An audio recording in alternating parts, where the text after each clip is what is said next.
The Oort Front was a graveyard of shattered hulls and frozen corpses, a ragged shell of ice and rock where the solar system frayed into the infinite black. For 3 years, the Terran Alliance had held this perimeter against the Kren Dominion, a coalition of 47 starfaring species whose armadas outnumbered humanity 10-1. The Kren did not fight for territory or vengeance. They fought to purge what they called the feral infestation of sullen naked primate species too reckless, too defiant, to accept its natural extinction. Lieutenant Daniel Carver knew the calculus of the war. He had flown 400 sorties from the carrier Endurance, coaxing a battered squadron of Falcata interceptors through the debris fields where missiles bloomed like predatory flowers. At 34, Carver was a flight engineer by trade, a man whose hands were more at home with torque wrenches and diagnostic arrays than with the trigger of a plasma lance. He was not a hero. Heroes died quickly in the Oort. Survivors were those who nursed leaking seals, rerouted power from fried conduits, and kept their fighters aloft when every rational impulse screamed to eject. On the 18th day of the 6th major offensive, the Kren breached the outer picket line. Their heavy cruisers hulking, tumorous things propelled by antimatter torches vomited swarms of Scarith drones, each a razor-edged needle with enough velocity to punch through a corvette's spine. The human fleet, outnumbered and outmassed, formed a ragged wedge around the Endurance and fought to blunt the spearhead. Carver's squadron, Red Talon, was flung into the teeth of the assault. His Falcata shuddered under sustained 20 gravities as he wove through a blizzard of shrapnel. The cockpit smelled of ozone and sweat, the air recyclers wheezing against the overload.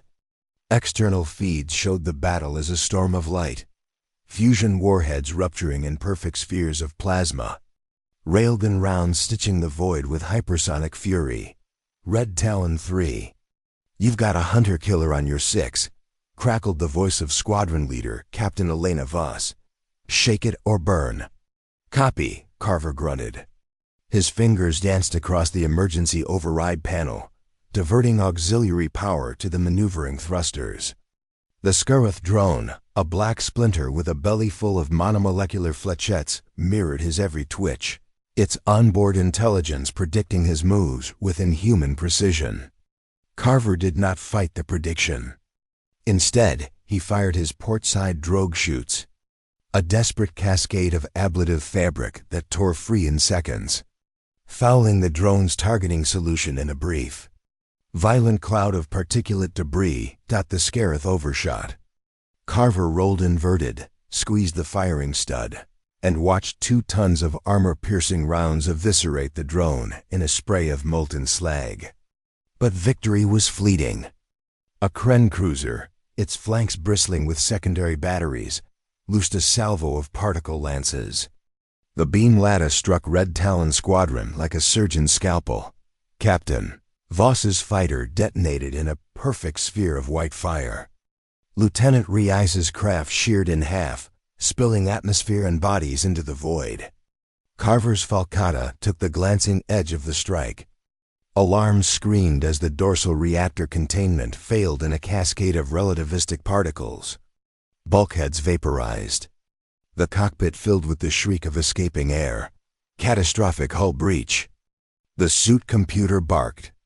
Emergency ejection in 3, 2, no. Carver's voice was flat, stripped of inflection. He stabbed the manual override, killing the sequence. Ejection into the battle space meant a brief, anonymous death. A human body, fragile and unarmored, spinning through a kill zone where every sensor lock was a death sentence. His suit, the Mark 7 Survival Ensemble, was rated for 90 seconds of hard vacuum. Less, if structural integrity failed. The fighter's spine snapped. Explosive decompression hurled Carver into the void. His suit sealed with a bone-deep concussion, servos clamping down on ribs and collarbones to maintain pressure. The world went silent except for the metronomic pulse of his heartbeat and the suit's dwindling status readouts. Oxygen reserve, 84 seconds. Structural integrity, 73%. RCS propellant, 12%. The battle engulfed him.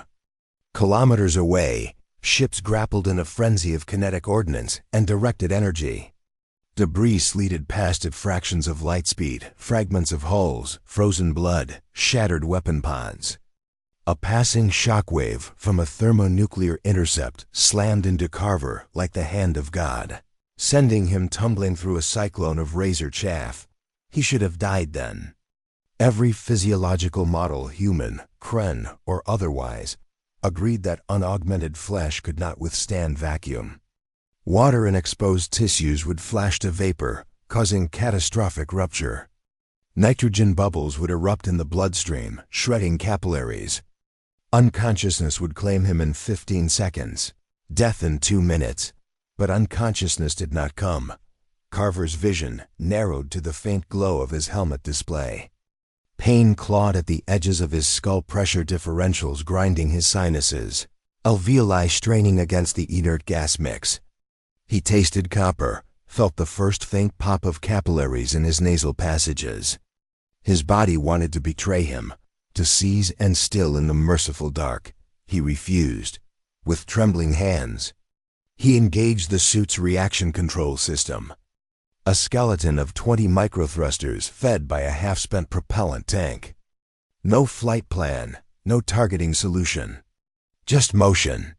He aligned himself toward the nearest concentration of enemy signatures, a trio of Scarith drones vectoring toward a crippled Terran frigate. The first coherent thought that pierced the haze was not fear, but a cold, mechanical clarity. His suit was failing, but it was not broken. Propellant remained. Weapon systems, 2 vambrace-mounted fletchet launchers, a single plasma cutter, were still green. And in the tactical feed, the battle's geometry was visible, a narrowing gauntlet where human survivors could still turn the tide if the enemy's center broke. Carver fired his thrusters in stuttering bursts, fighting the tumble. His body was a fragile projectile, massing 85 kilograms in a 300-kilogram armored shell. Velocity built grudgingly, but it built. Debris clipped his shoulder pauldron, punching a hairline fracture through the ceramic matrix. Oxygen reserve dropped to 42 seconds. Pain became a distant thunder. His thoughts narrowed to the precision of a pilot compensating for a failing airframe. He had nursed dying machines back from the brink too many times to surrender to the death of his own. In the helmet feed, he watched his blood oxygen saturation flicker toward the precipice. The universe squeezed inward, a relentless pressure that should have crushed him. It did not. A Scarith drone materialized in his forward arc, its sensor vanes questing blindly through a debris pole. Carver did not hesitate. He triggered a maximum burn, closing the gap in 5 seconds of hellish acceleration. The drone's point defense lasers painted him, but the range was too close for coherent focus. His gauntlet cutter ignited, a 20-centimeter tongue of plasma that clove through the drone's carapace like a scalpel through silk. The kill registered on every nearby battlespace network. A human ejection pod registering a confirmed enemy destruction. Confusion rippled through the tactical net. Kren command nodes lit up with queries. Human operators stared at their displays in disbelief. Carver did not care. Oxygen reserve, 18 seconds. He was a dead man riding a dying suit, but the battle was not over. And as long as his heart still pumped blood through starving lungs, neither was he. The void held him, indifferent and absolute. But in that emptiness, something stirred, a refusal that no physiological limit could extinguish. The void was not empty. It was a crucible of silent violence, where every particle carried the memory of annihilation. Daniel Carver propelled himself through that crucible, a lone figure encased in a failing sarcophagus of metal and polymer. His suit's thrusters spat erratic bursts of monopropellant, each pulse costing a fraction of the reserves that would never be replenished. Oxygen reserve, 14 seconds. His body fought against itself, lungs burning, veins throbbing with the pressure of blood that refused to boil. Every human instinct screamed for surrender, for the oblivion that would end the agony. But Carver had spent his career wrestling machines, back from the edge of failure. He knew the sound of a system that was broken, but not irretrievably lost. And so he chose to believe that he, too, was not irretrievably lost. He oriented toward a second Scarith drone, this one escorting a Kren corvette through a debris-choked vector. The alien hunter-killer was a machine of exquisite lethality, its monomolecular edged blades designed to carve through armored hulls without resistance. It did not detect the ragged plume of Carver's thrusters until he was 300 meters away. Closing at a velocity that left no room for evasion, the drone's laser grid snapped onto him, painting his suit with targeting interlocks. Flechettes erupted from its ventral bays, a storm of razor-sharp slivers meant to shred anything caught in their lattice. Carver did not dodge. There was no room in the narrowing corridor of debris. Instead, he fired his remaining drogue chutes a final, sacrificial cloud of ablative fabric that intercepted the swarm and detonated in a brief, chaotic blizzard of particulate matter. Blinded, the drone thrashed toward him on pure ballistic prediction. Carver met it head-on. His gauntlet cutter blazed to life, punching through the drone's forward sensor array and into the antimatter initiator at its core. The resulting rupture was contained merely a localized bloom of plasma that stripped away half his portside pauldron and seared the ablative layers from his torso plating. But the drone died, its wreckage scattering like chaff. Oxygen reserve, 7 seconds. Carver's vision fractured. The edges consumed by black halos where oxygen-starved neurons fired their last disordered signals. His body was a furnace of cellular rebellion, alveoli hemorrhaging into the spaces where air no longer flowed, blood pressure spiking in a futile bid to force oxygen through collapsing capillaries. The textbooks were unequivocal. No human could remain conscious past 15 seconds in hard vacuum. Yet here he was, at twice that limit, still moving, still killing. On the human command net, chaos reigned. Lieutenant Maria Delgado, tactical officer aboard the battered destroyer Resolute, watched the kill tallies scroll across her primary display. Flight control, confirm bogey destruction. That's Red Talon 7. He's outside his fighter. The response from the Endurance was a stunned pause. Negative. 7's Falcata catastrophically disintegrated 30 seconds ago. That's an ejectee. Delgado stared at the telemetry. The transponder signature was unmistakable. A Mark 7 survival suit, mass 85 kilograms, registering 2 confirmed kills in the past 90 seconds. No life support profile should have allowed a pilot to remain conscious, let alone maneuver and engage data across the battlespace. Kren command nodes flickered with the same impossibility. Their physiological databases cataloged humanity as a baseline oxygen-breathing species, dependent, fragile, incapable of surviving the hard vacuum that other Dominion races could endure for minutes or hours. Yet this single suit continued to register kills, drifting through the debris fields like a specter of retribution.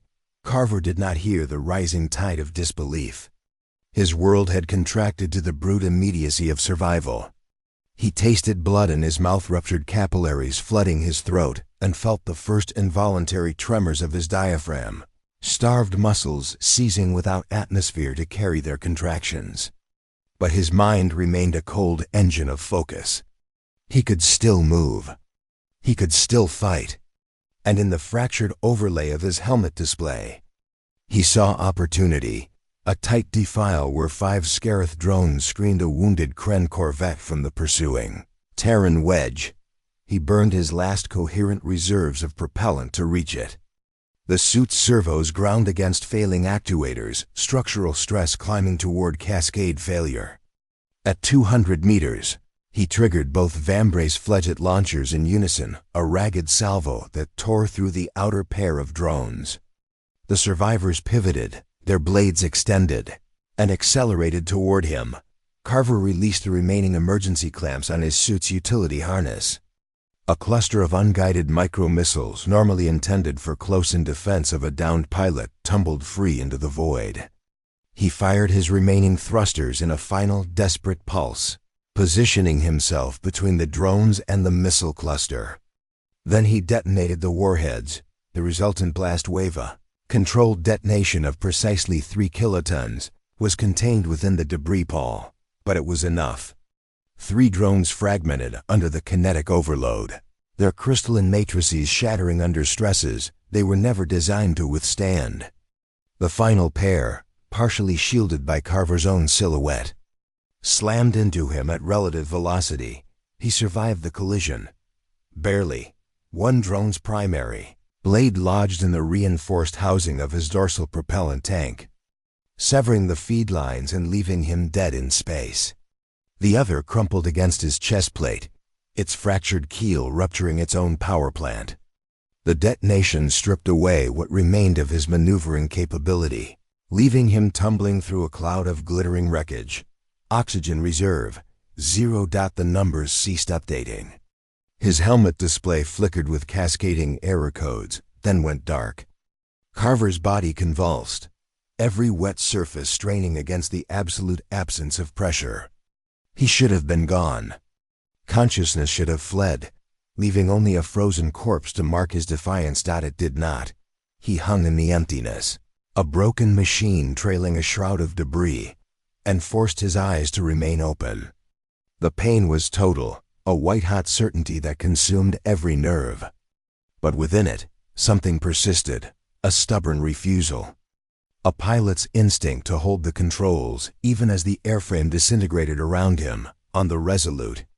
Delgado keyed her microphone with trembling fingers. "All ships, this is Resolute Tactical. There's an ejected in the primary debris field transponder Sierra 7. He has just destroyed 5 enemy combatants. Single-handed, with no propulsion." Across the human battle net, silence reigned for 3 full seconds. Then, from a distant corvette, a voice spoke, ragged with disbelief. How in the name of God is he still alive? Carver heard none of it. He floated amid the wreckage of his own improbable survival, a man who had exceeded every limit that science and physiology had decreed. The battle raged on, ships and lives consumed in the ceaseless attrition of the Oort Front. But in that moment, something had changed.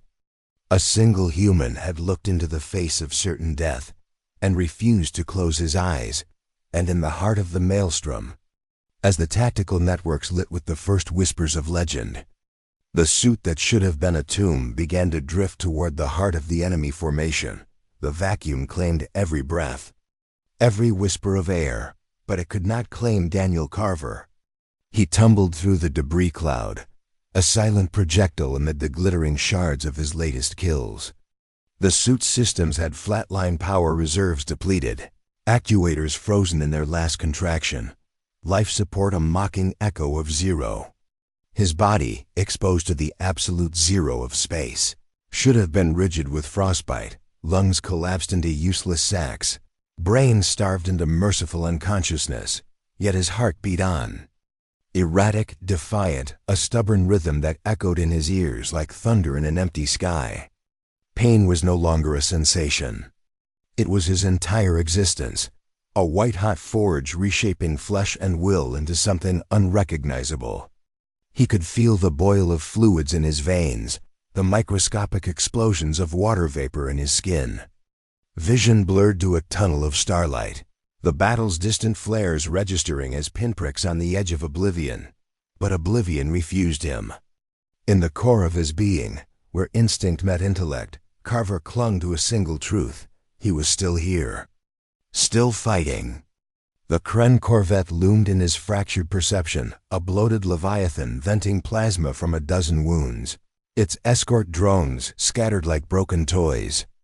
His trajectory carried him inexorably toward it, propelled by the final impulse of his thrusters and the chaotic physics of the debris field. On the bridge of the Endurance, Captain Harlan Reyes watched the impossible unfold on the tactical hologram. The transponder for Sierra 7 pulsed faintly, a ghost signal amid the enemy formation. "That's Carver," Reyes muttered, his voice thick with awe. "Lieutenant Daniel Carver. Flight engineer. He's still moving." The tactical officer beside him shook his head. "Impossible, sir. Vacuum exposure protocols consciousness fails at 15 seconds. He's been out there over 3 minutes." Reyes leaned forward, eyes locked on the display. And yet, the hologram showed Carver's suit vectoring toward the corvette's ventral hangar bay, a ragged approach that no trained pilot would attempt. No oxygen, no propulsion beyond inertia, no weapons beyond whatever remained in his gauntlets. A murmur rippled through the bridge crew. One ensign crossed herself, whispering a prayer under her breath. "God must be with him," she said softly. "This can't just be chance." Reyes didn't respond, but the thought lingered. In the chaos of war, where billions of variables danced in lethal patterns, survival often felt like intervention. Not luck, something more. A quiet order in the universe that favored the unbreakable. Carver's body slammed into the corvette's hull with bone-shattering force. The impact triggered emergency seals in his suit, locking fractured limbs in place to prevent further damage. He clung to a maintenance grapple, finger servos clamping with hydraulic fury. The alien metal vibrated beneath him, the ship's engine straining against incoming fire from the Terran fleet. He should have blacked out then. Every cell screamed for release. Instead, he moved. One agonizing centimeter at a time, he dragged himself toward an access panel identified in his helmet's fading database overlay. The panel yielded to his plasma cutter's dying spark, peeling open like a wound. Inside was a service corridor, dimly lit by emergency bioluminescence. Alarms wailed in alien frequencies, a cacophony that translated to his suit's damaged comms as urgent warnings of hull breach. Carver pulled himself through, sealing the panel behind him. The corridor pressurized marginally, not enough for human lungs, but enough to slow the boil of his blood. 7 minutes without air. Physiology textbooks would call it fatal. Carver called it time enough. He propelled himself down the corridor using handholds, each pull sending fresh agony through dislocated shoulders. The corvette's interior was a labyrinth of organic metal fusion, walls pulsing with bioluminescent veins, floors slick with coolant that froze on contact with his suit. Kren crew hulking, chitin-armored beings with compound eyes and mandibles scurried in panic, sealing bulkheads against the breach. Carver encountered the first one at a junction. The Kren warrior pivoted, its energy lash crackling to life. Time slowed. Carver's mind, oxygen-deprived but laser-focused, calculated the arc of the lash, the warrior's center of mass. He lunged not with grace, but with raw human desperation, his gauntlet connected with the Kren's thorax. Servos whined as he crushed exoskeletal plating, fingers piercing into the soft tissue beneath. The warrior's lash grazed his side, vaporizing armor and searing flesh. Carver ignored it. He twisted, using his body weight to drive the alien against the wall. A second strike shattered its neural cluster. The Kren slumped, lifeless. Alarms escalated. More crew converged. Carver tore the energy lash from the corpse's grip, his suit's interfaces jury-rigging a connection. The weapon hummed in his hand, alien technology bending to human will through sheer ingenuity. He fought like a man possessed. 3 Kren fell to precise lashes that severed limbs and cauterized wounds. Another charged with vibroblades. Carver sidestepped, using the corridor's low gravity to flip over it and drive the lash through its spine. Pain blurred the edges of each kill, but each victory bought him seconds. Precious seconds, 9 minutes, the bridge was ahead.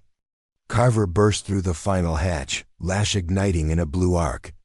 The command crew 5 elite Kren officers whirled to face him. Their leader, a massive specimen adorned with command crests, barked orders in guttural clicks. Weapons rose. Carver didn't hesitate. He hurled himself forward, lash sweeping in a wide arc that bisected two officers. The leader fired a plasma bolt that punched through his thigh, vaporizing muscle and bone. Carver collapsed but rolled, igniting the lash into the leader's abdomen. The alien screeched, collapsing in a heap of ICHOR. The remaining two closed in. Carver's vision swam, the world tilting into gray. He triggered his suit's emergency beacon, a final desperate signal to the fleet. Then he fought on, bare hands crushing one officer's throat while the lash impaled the last. Silence fell. The bridge was his. 12 minutes without air. Carver dragged himself to the command console, interfaces sparking as his suit linked with the alien systems.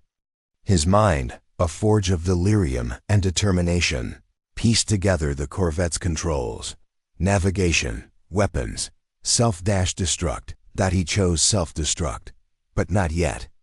First, he rerouted power to the main batteries, targeting the heart of the Kren formation.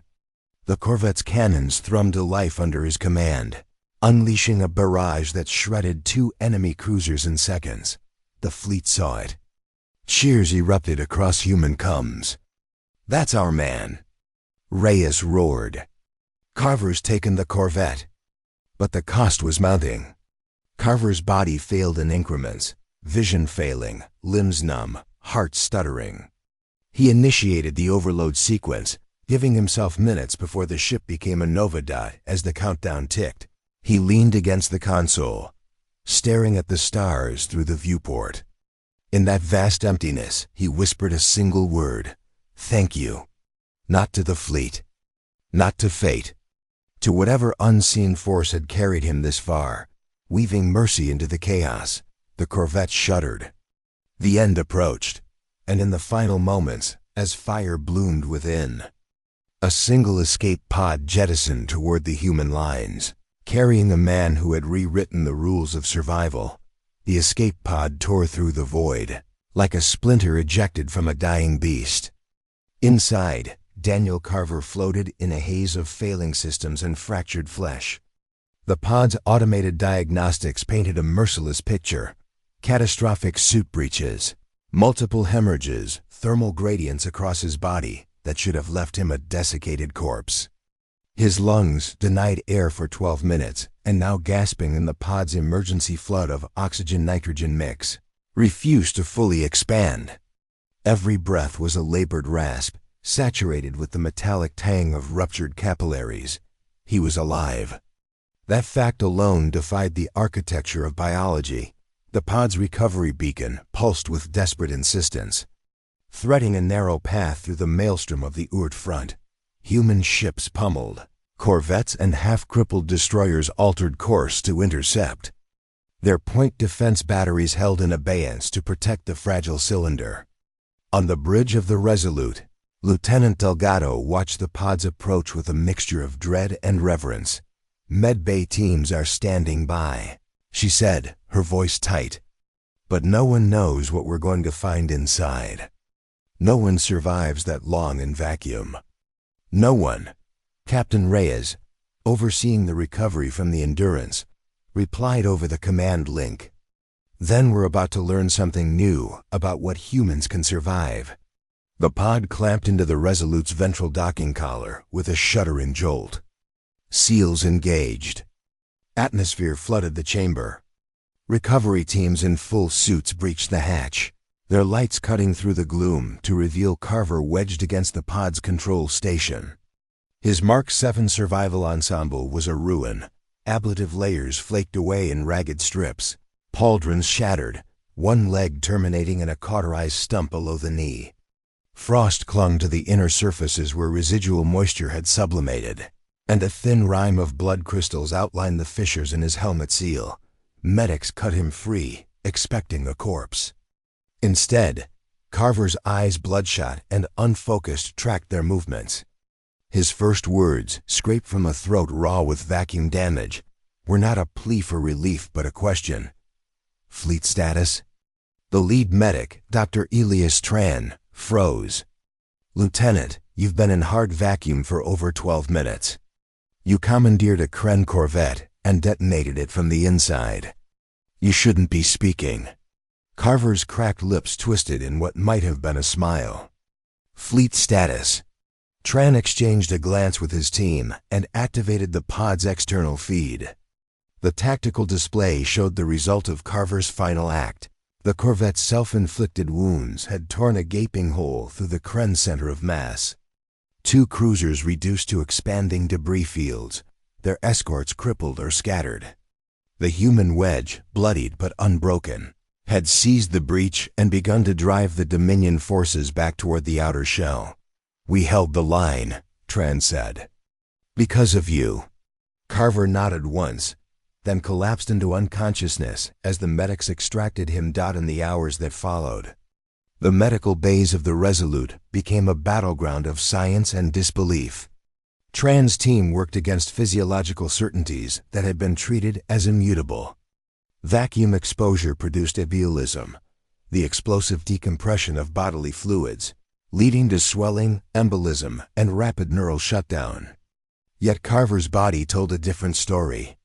Swelling was present, but contained capillaries had hemorrhaged without rupturing wholesale.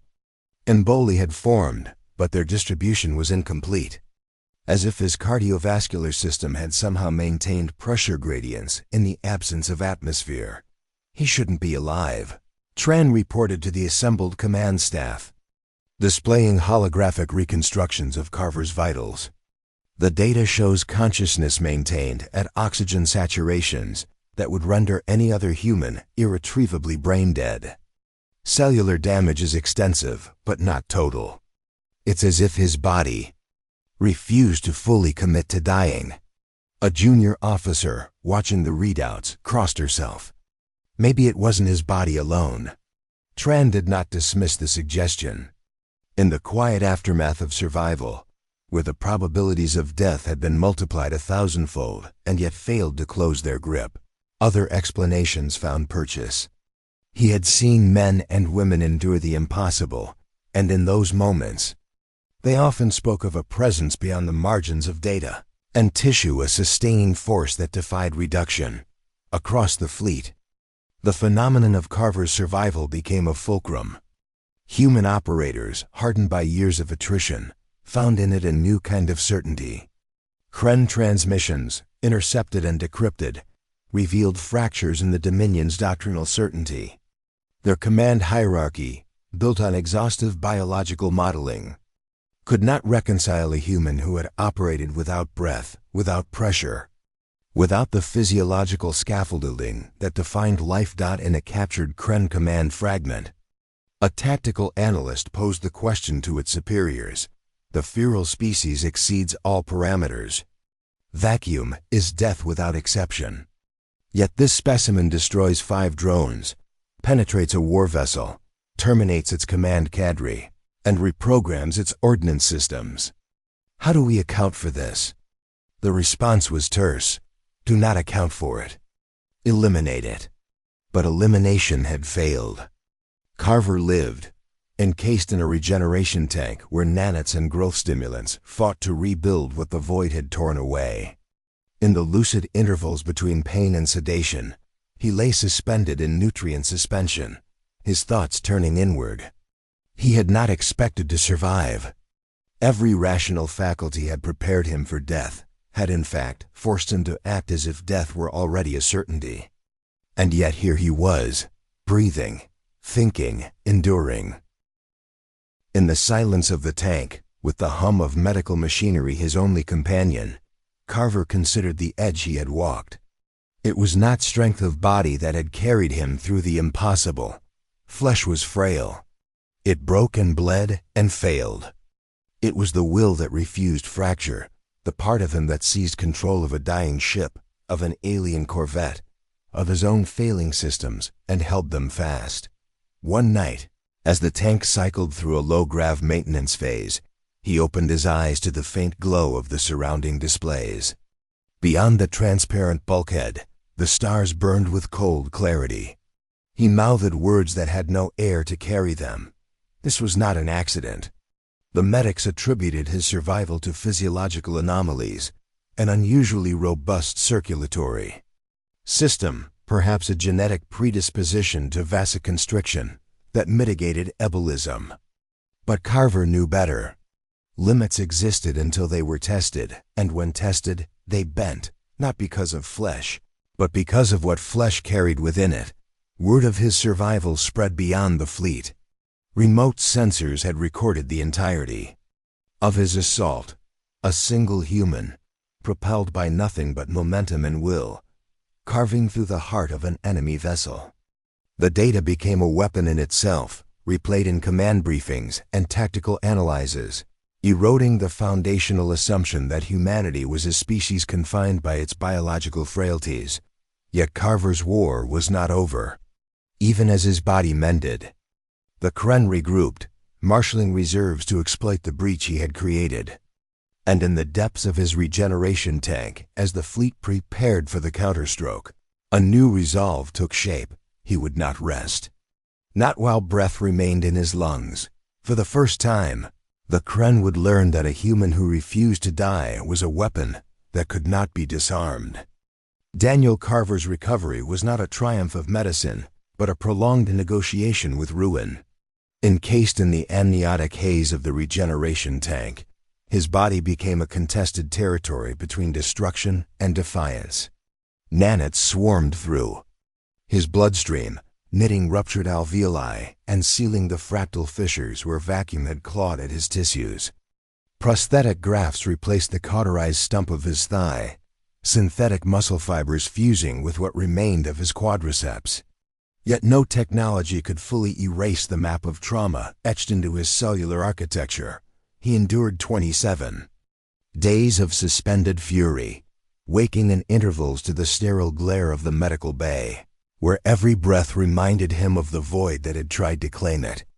Pain was his constant companion, deep grinding, a reminder that survival had been purchased at the cost of permanent alteration.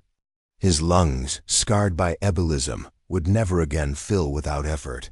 His vision carried faint, persistent halos, the legacy of neurons starved and revived. But Carver adapted. He learned to measure his limitations and exceed them as he had in the dark.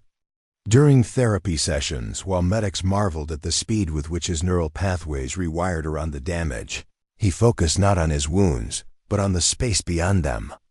Limits are just numbers until you move past them, he told Dr. Tran during one grueling session, forcing a prosthetic leg to bear his full weight for the first time. Tran, a man of data and diagnostics, could only nod.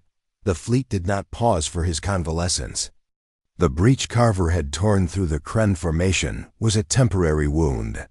Dominion reserves were already massing beyond the outer debris rings, preparing a counteroffensive to encircle and annihilate the human salient. Commanders debated strategy. In shadowed briefing rooms, their projections showing the Oort Front contracting under relentless pressure. Victory required not merely holding the line, but shattering the enemy's will to press it. It was during one such briefing that the proposal came.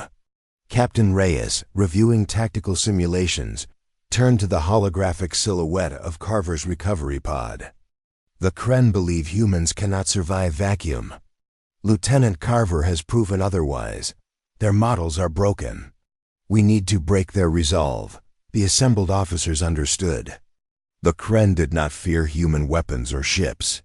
Their armadas dwarfed the Terran fleet in tonnage and numbers. What they could not comprehend was a species that refused to conform to the known laws of biology and endurance. Carver's survival had seeded doubt in their command structure, doubt that could be cultivated into fracture. Released from the tank and fitted with a reinforced Mark 8 survival suit, Carver volunteered. "They need to see it again," he said simply. Not a fluke. A fact. The operation was christened Revenant. A squadron of captured Kren Scarith drones, reprogrammed by human engineers, would ferry Carver into the heart of an enemy staging cluster. No fighter, no support craft. Just a man in a suit, propelled through the void once more. As the drones slipped through the debris pole, Carver floated in a pressurized pod, reviewing the mission parameters. Internal conflict gnawed at him not. Fear of death, but the weight of what his survival had become. He was no longer merely a pilot fighting to live.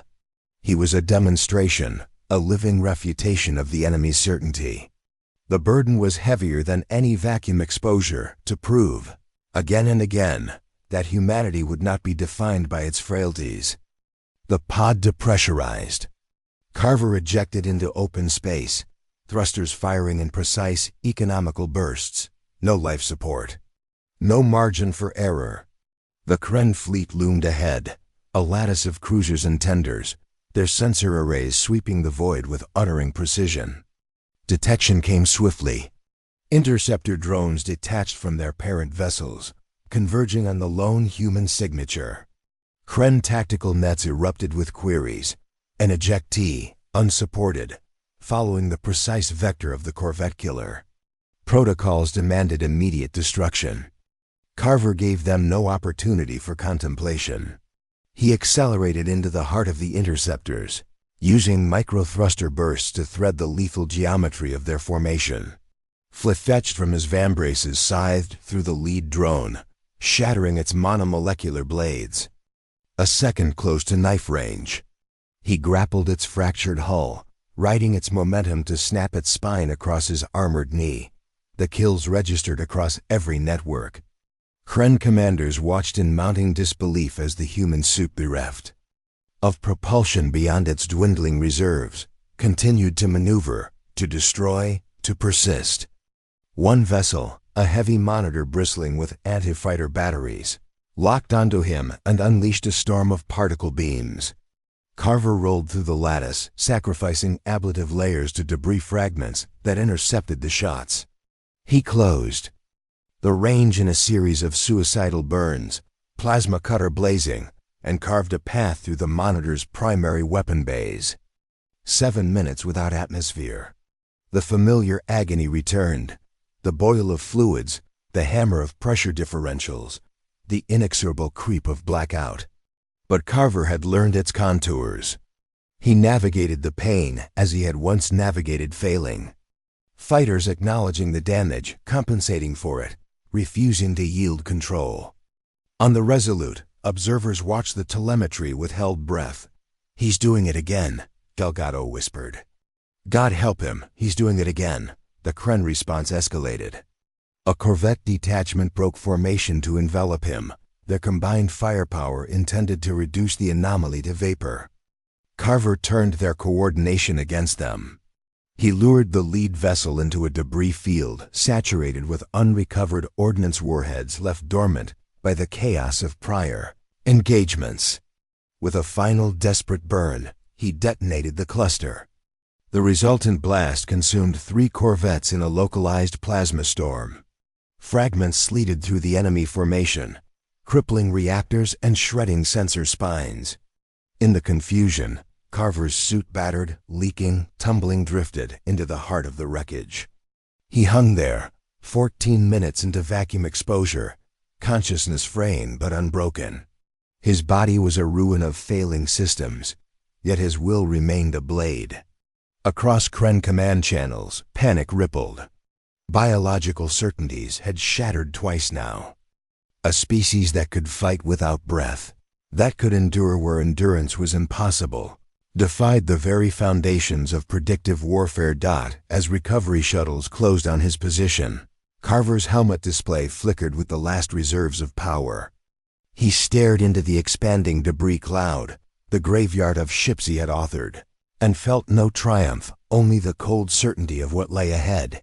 The enemy would adapt. They would seek to kill him more thoroughly, to prove that even this anomaly could be extinguished.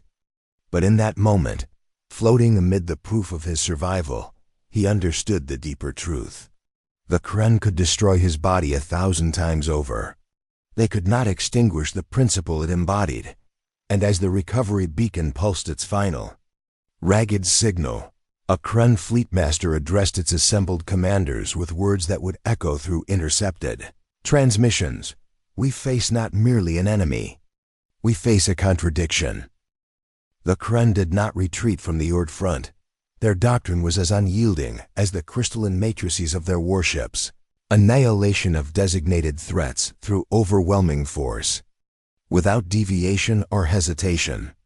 Yet the repeated manifestations of Daniel Carver emerging from vacuum, intact and lethal, introduced a variable that their predictive algorithms could neither model nor suppress.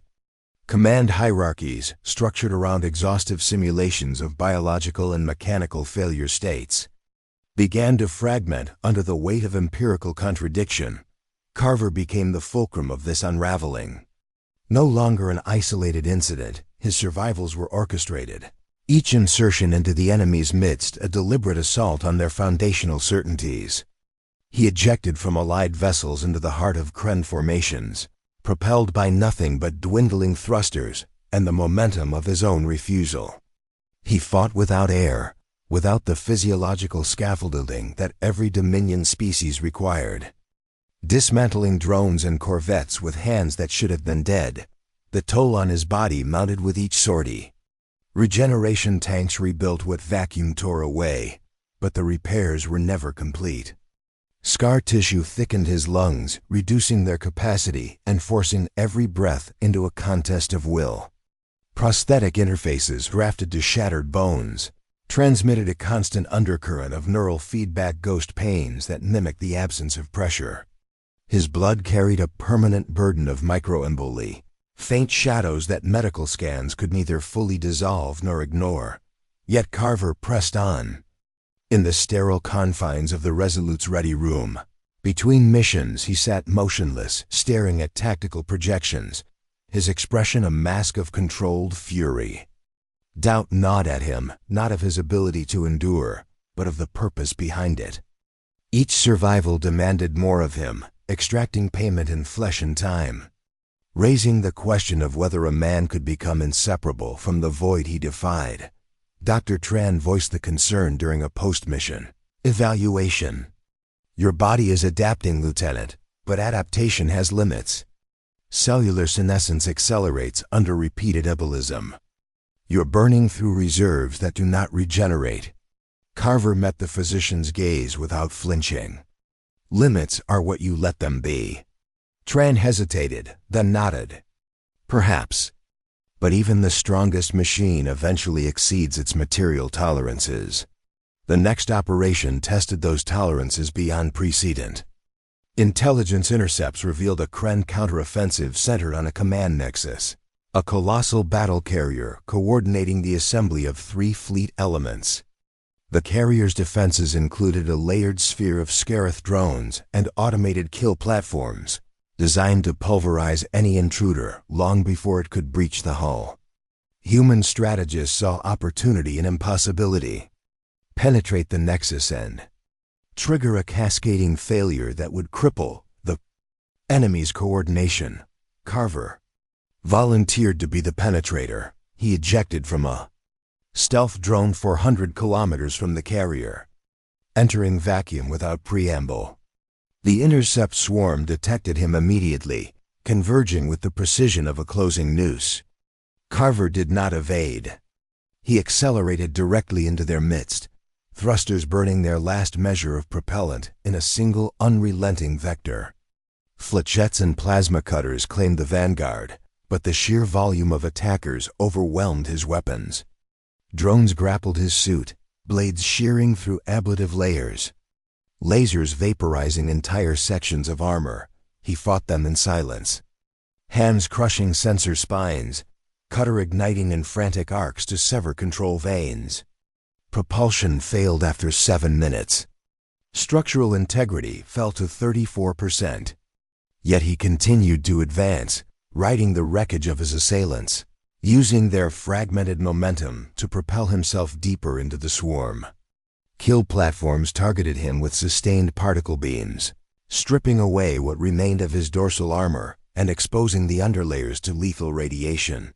11 minutes. Consciousness frayed into a delirium of pain and clarity, where every motion was an act of definition against dissolution.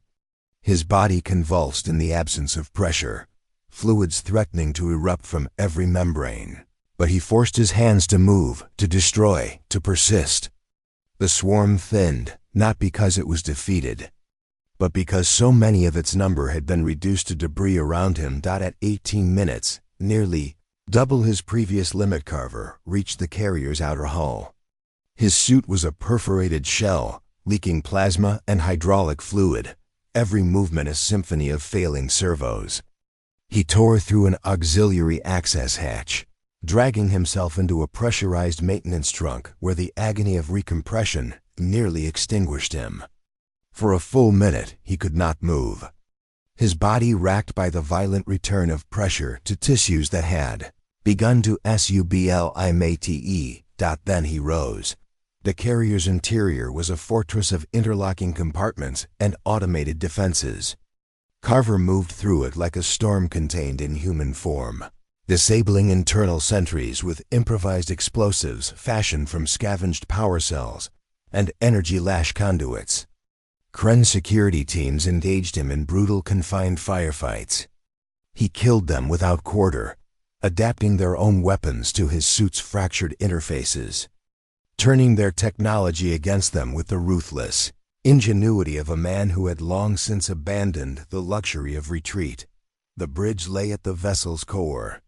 Carver breached it after 24 minutes without breath, covered in ichor and his own blood, the last functional systems of his suit sparking and dying. The command crew met him with a final desperate barrage. He endured it, plasma bolts cauterizing wounds that should have been mortal, and closed the distance. When the last officer fell, Carver sealed himself within the primary control sanctum. His suit finally failed completely, servos locking in place, seals rupturing to expose his skin to the carrier's thin internal atmosphere. He bypassed the physiological collapse by will alone, dragging his broken body to the master console and initiating a cascade of overrides. The carrier's reactors destabilized. Every drone in its defensive sphere received corrupted command protocols, turning on their own formation in a frenzy of fratricide. The battle carrier became a self-inflicted cataclysm, its destruction fracturing the Kren counteroffensive into disorganized remnants. Recovery teams extracted him as the carrier's heart began to rupture. He had been without functional life support for 27 minutes. In the aftermath, as his pod was hauled into the Resolute, a Kren survivor captured from a drifting fragment stared at the telemetry of Carver's rampage and spoke words that defied its own cultural imperatives. It is not a warrior. It is not even alive in the manner of warriors. It is what remains when everything that should kill a thing fails to do so. Carver, suspended in the wreckage of his own survival, heard none of it. But in the silence between one breath and the next, he understood that the line between man and myth had dissolved. And across the fractured remnants of the Kren fleet, the first whispers of withdrawal began to circulate, not from defeat, but from the dawning realization that some threats could not be destroyed without first destroying the certainty that made destruction possible. The battle carrier's self-destruction marked the fracture point of the Kren counteroffensive. What had been a meticulously coordinated envelopment dissolved into a storm of uncoordinated fragments, drone swarms annihilating each other under corrupted command protocols, cruisers withdrawing in isolation rather than mutual support, supply tenders abandoning their stations to evade the chaos they could no longer control. The human fleet, battered but cohesive, pressed the advantage, pouring through the rents torn in the enemy's structure. For Daniel Carver, the victory was measured in the confines of a regeneration tank, where the costs of his assault were tallied in layers of tissue that could not be fully restored. The medical scans revealed a body rewritten by repeated exposure to the void, pulmonary fibrosis constricting his lungs to half their original capacity, neural pathways scarred with permanent microlesions, skeletal grafts fused in configurations that no longer permitted full articulation. His blood, saturated with persistent emboli, required continuous filtration to prevent cascade failure. Yet when the tank drained and the medics detached the nutrient feeds, Carver rose. His movements were deliberate, Each step a negotiation between synthetic actuators and the recalcitrant flesh they commanded. He did not speak of pain, nor of the shadow that lingered at the edges of every breath. Instead, he returned to the tactical decks, where projections of the broken Kren formation awaited. The fleet command staff regarded him with a mixture of reverence and unease. His survival, now a repeated violation of established limits, had become a force multiplier, but it was a force that consumed its wielder. Captain Reyes voiced what many thought. "You've given us the breach, Lieutenant. The enemy is fracturing. There's no need to push further." Carver's response was quiet, but unyielding.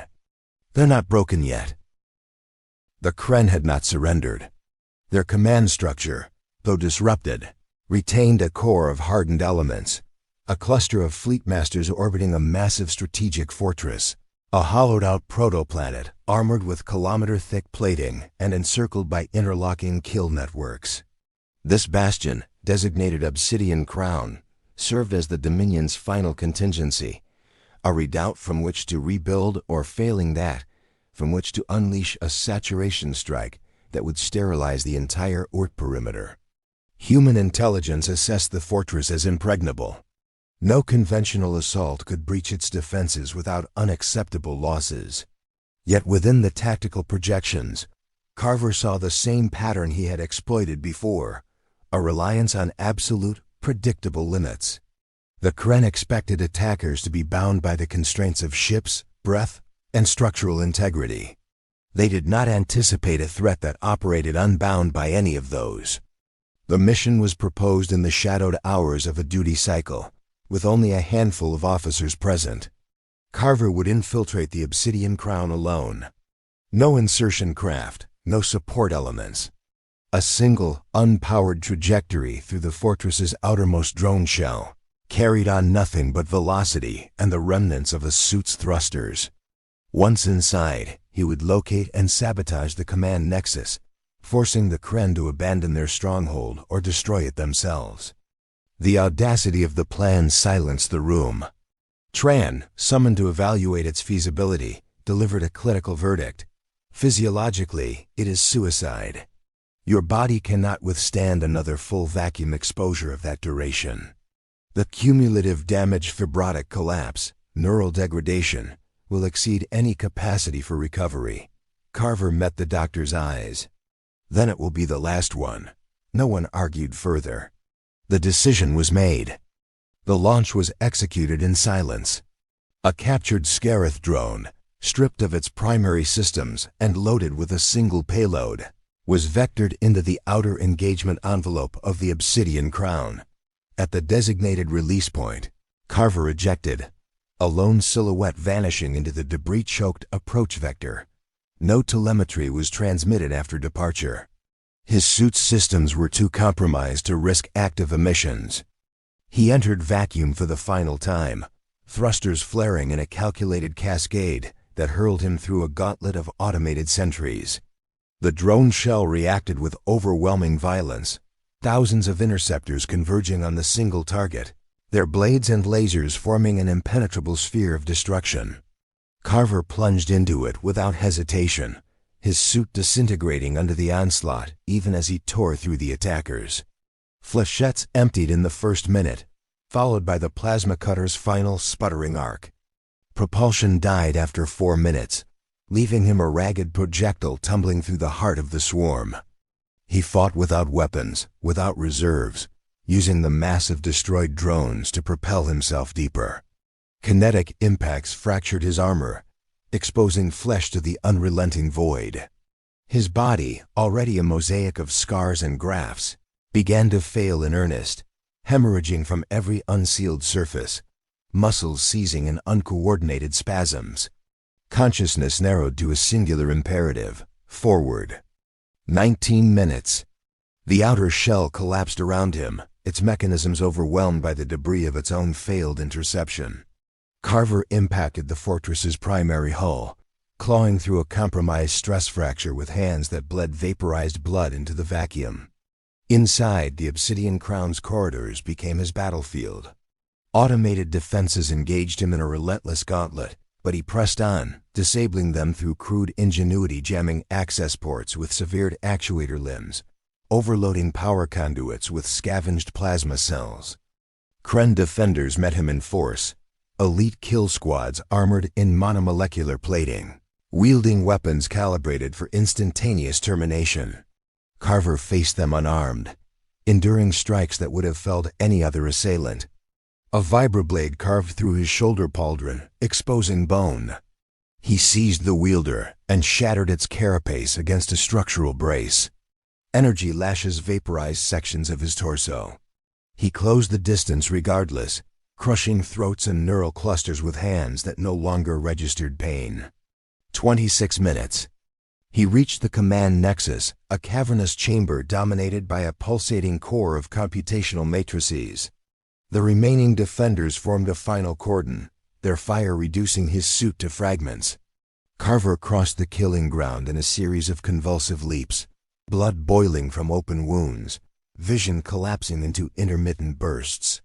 He tore into the heart of the cordon, killing until no opposition remained. Alone amid the wreckage, he dragged himself to the Nexus controls. His body was no longer functional. Lungs collapsed, circulation arrested, neural activity reduced to a flickering thread. With failing hands, he initiated the sabotage protocols, overloading the computational lattice, corrupting the command interlocks that bound the Kren fleet. The Obsidian Crown shuddered as its own systems turned inward, defensive networks firing into their own structure, reactors spiraling toward criticality. The chain of command that had sustained the Dominion's offensive unraveled in seconds. Carver slumped against the console, his body inert, his mind clinging to a final awareness. He had no strength left for thought, no capacity for reflection. Only the knowledge that he had reached the end, not in surrender, but in completion.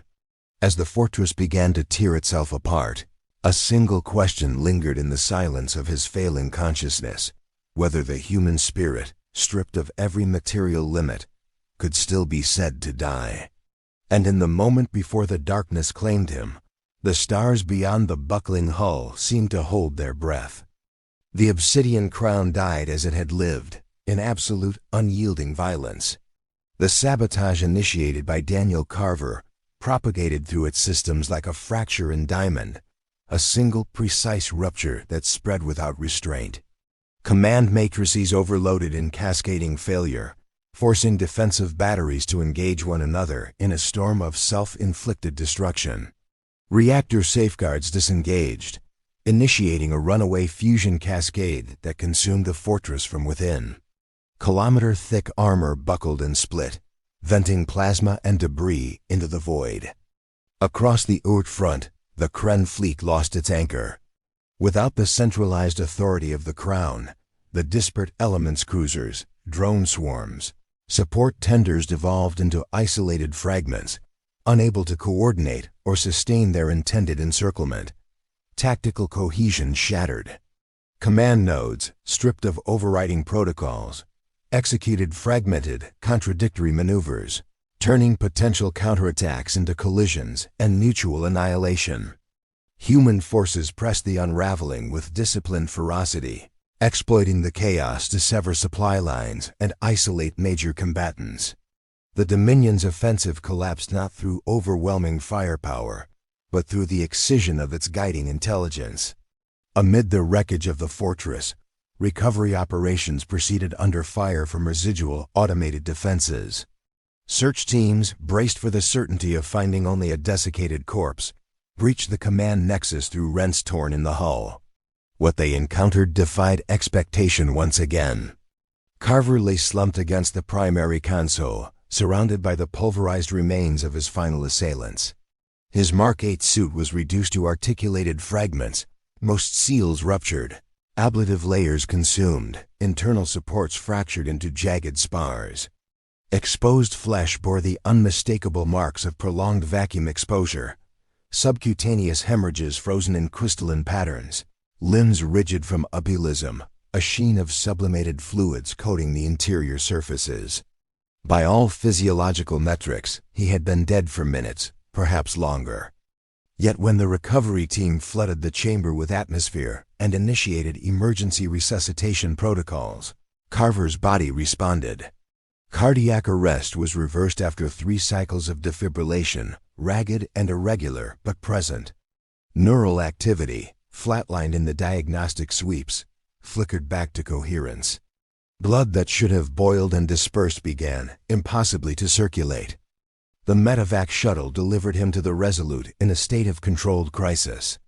Dr. Tran and his team worked without pause, stabilizing a body that had no right to stabilization. Cellular integrity had been maintained at the precipice, tissue damage extensive, but not total. Vital functions suspended rather than irrevocably terminated. Tran's scans revealed microfractures in the fundamental assumptions of vacuum survival. Vasoconstriction so extreme that it had contained the explosive decompression of fluids, preserving enough circulatory coherence to prevent wholesale neural shutdown. He did not merely survive, Tran reported to the assembled command staff, displaying the telemetry from the recovery beacon. He endured a state beyond survival, clinical death without physiological finality. 29 minutes without detectable life support, followed by resuscitation. Captain Reyes stared at the data, the implications settling like frost on steel. How? Tran offered no tidy answer. His body reached conditions that should have precluded recovery, yet it did not commit to them. As if the processes of dissolution were held in abeyance, word of the recovery spread through the fleet like a pressure wave. Operators who had watched the Crown's destruction in tactical feeds, expecting only the confirmation of a martyr's death, now faced the reality of a man who had crossed the boundary between life and death and returned.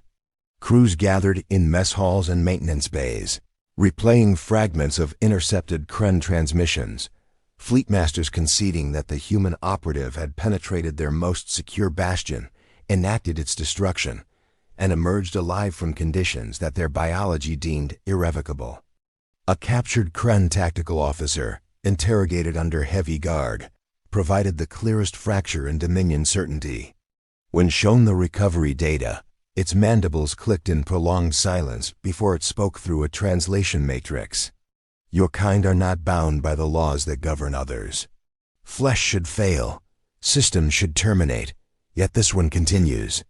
It is not resilience. It is the refusal of endings. The statement, stripped of cultural inflection, carried the weight of doctrinal collapse. The Kren, whose entire strategic paradigm rested on the predictability of failure thresholds, could no longer wage war against an adversary that systematically violated those thresholds. In the isolation of the medical bay, Carver lay suspended between recovery and ruin. Intravenous feeds and nanite infusions rebuilt what could be rebuilt, but the toll was indelible. His lungs operated at a fraction of their original capacity, every inhalation a deliberate act. Prosthetic reconstruction consumed the better part of his remaining skeletal mass. Yet when consciousness returned, fractured and unrelenting, his first question was not of his wounds, but of the battle's outcome. The Crown is gone, Reyes told him. Their counteroffensive is in pieces. They are withdrawing. Carver nodded, the motion costing him a visible effort. In the silence that followed, he regarded the bulkhead above his bed, where faint scars marked the passage of fragments from earlier engagements. For the first time since his initial survival, doubt surfaced not in his capacity to endure, but in the meaning of that endurance.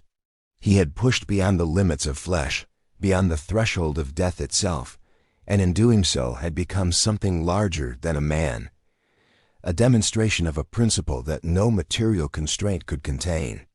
In the quiet hours, with the hum of medical systems as his only companion, he considered the edge he had walked. Survival was not merely the preservation of a single life. It was the assertion that certain forces will, refusal, the refusal to yield, could suspend the inevitable, if only for a time. Whether that suspension was granted by physiology, ingenuity, or some greater order woven into the fabric of existence was a question he did not voice. But as the fleet consolidated its position amid the wreckage of the Oort Front, one truth became inescapable. the Kren had not been defeated by superior technology or numbers. They had been undone by the necessity of confronting and failing to extinguish a human who would not die. And in the silence following that confrontation, as the Dominion's forces withdrew to regroup beyond the shattered perimeter, the survivors of the human fleet began to understand that the war had turned not on the destruction of their enemy, but on the impossibility of destroying one of their own. The withdrawal of the Kren from the Oort Front was not a surrender, but a retreat dictated by the collapse of certainty. With the Obsidian Crown reduced to a dispersing debris field, the Dominion's remaining forces, disjointed squadrons, and crippled battle groups executed a phased extraction beyond the heliopause. No formal capitulation followed. No emissaries crossed the void to negotiate terms. The enemy simply ceased their advance, abandoning contested vectors and supply nodes to the humans who now held them. In the aftermath, the fleet consolidated amid the wreckage, securing salvageable assets and establishing forward operating bases within the newly won perimeter. The cost had been immense: hulls reduced to skeletal frames, crews reduced by attrition, resources stretched to the limits of sustainability. Yet the line held. The breach that had threatened to encircle and annihilate the solar system remained unclosed. Daniel Carver emerged from his final regeneration cycle into a silence that carried the weight of victory. His body was a testament to endurance beyond specification. Lungs encased in a lattice of scar tissue and synthetic grafts. Skeletal architecture, a hybrid of regenerated bone and prosthetic reinforcement. Nervous system threaded with neural shunts to compensate for irrecoverable damage. Every motion required deliberation. Every breath a conscious reclamation from the void that had claimed so much of him. He walked the decks of the Resolute without assistance, though the effort was evident in the measured cadence of his steps. Crews fell silent as he passed, their deference not born of rank but of the indelible record of what he had become. In briefing rooms and maintenance bays, the data of his survival's 29 minutes in hard vacuum, clinical cessation followed by resuscitation, circulated as empirical proof that humanity's limits were not fixed quantities. The Kren transmitted no further offensives, but their silence was punctuated by sporadic bursts of intercepted signals. Command analyzers within their retreating fleets grappled with the phenomenon that had unraveled their strategy. The captured tactical officer's assessment had echoed through their networks. A human who refused endings was not merely a threat to be eliminated, but a contradiction that invalidated the foundational models upon which their war was waged. To continue the assault required accepting and accounting for an adversary unbound by the universal laws of degradation and failure. In a private audience aboard the Endurance, Captain Reyes addressed Carver directly. "They've pulled back beyond our sensor horizon. Their logistics are in disarray, their command structure fractured. You broke them, Lieutenant. Not with ships or weapons, but by showing them something their entire doctrine could not contain." Carver regarded the viewport where the faint arcs of debris marked the grave of the Obsidian Crown. "It wasn't me alone," he said. "It was what happens when someone decides there's nothing left to lose." Reyes nodded, understanding the distinction. The void had stripped away every external measure of survival propellant, seals, atmosphere, and left only the unadorned capacity to refuse defeat. That refusal, sustained across repeated exposures, had propagated through the enemy's perceptions like a virus, eroding the certainty that had sustained their inexorable advance. In the weeks that followed, as repair crews salvaged the battlefield and forward stations, took root in the newly secured shell, Carver stood on an observation deck, staring into the starfield. His body bore the permanent inscription of the impossible: diminished capacity, chronic pain, a physiology written by the repeated defiance of death. Yet in that compromised frame, he felt no diminishment. The experiences that had marked him had revealed a truth that transcended flesh. Limits existed, biological, mechanical, inevitable. But they were not walls. They were thresholds, breached not by superior design or material strength, but by the act of moving through them. Humanity had not won through the accumulation of advantages or the avoidance of failure. It had prevailed by demonstrating that failure, once embraced and exceeded, lost its dominion. One evening, as the Resolute conducted a slow transit through the debris fields, Dr. Tran approached him. "Your physiological profile defies every model we have. There is no precedent for a human surviving repeated vacuum exposures of that magnitude, let alone crossing the boundary of clinical death and returning functional." Carver turned from the stars. "It's not about the models." Tran paused, then asked the question that had lingered unspoken among the medical staff. "What carried you through it then?" Carver considered the expanse beyond the armored glass, where the ordered chaos of the universe turned without pause or apology. "There's an order to things," he said finally. "Patterns that hold even when everything else falls apart. You can feel it when there's nothing left to hold on to. It's not luck. It's not chance. Something keeps the pieces together long enough to finish what needs doing." Tran did not press further. In the quiet spaces of survival, where probabilities aligned with the improbable and dissolution was suspended, other explanations found their place. Across the fleet, in moments of reflection after near annihilation, men and women spoke of that same quiet presence, an underlying coherence that permitted the endurance of the unendurable. The Battle of the Oort Front entered the historical record not as a triumph of armaments or numerical superiority, but as the campaign where a single human demonstrated that the laws of survival were not absolute. The Kren never again risked a full-scale commitment to the inner shell. Their subsequent engagements were cautious, bounded by the necessity of hedging against an adversary who could not be reliably destroyed.